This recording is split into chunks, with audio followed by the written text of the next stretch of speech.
Kalulos-lulos ang nangyari sa isang buong pamilya sa Bulacan, Bulacan dahil magkakasama silang nasunog kabilang ng isang minor de edad na 7 taong gulang. Halos hindi na makilala ang tatlong biktima dahil sa labis na pagkasunog ng kanilang mga katawan. May bakas pa kung saan natagpuan ng mga biktima na sinubukan pa nilang makalabas sa nasusunog nilang bahay ngunit masyado nang malakas ang apoy. Hindi kami makapaniwala. Hindi namin, kasi napakalayo namin eh. Nasa Caloocan pa, Manila pa kami.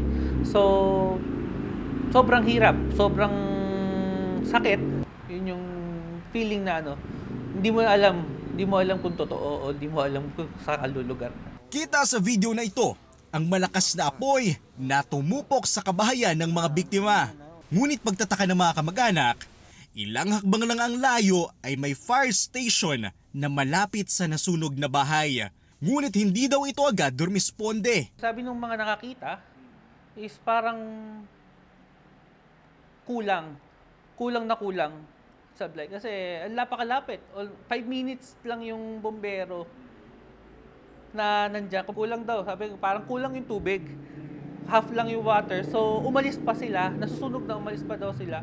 Ang isa sa tinitingnang pinagmulan ng apoy ay ang naiwang nakasaksak na e-bike.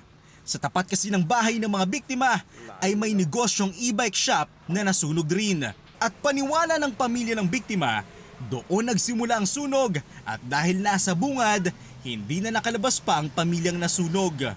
Nakita ang tatlo, ilang hakbang lang ang layo sa pintuan palabas. Labis rin ang hinanakit ng buong pamilya sa nangyari. Actually, napaka-sweet ng uncle ko. Sobrang sweet, maalaga. Tapos, parang siya. Actually, kasi wala nang father. Siya yung pumalit bilang as father namin.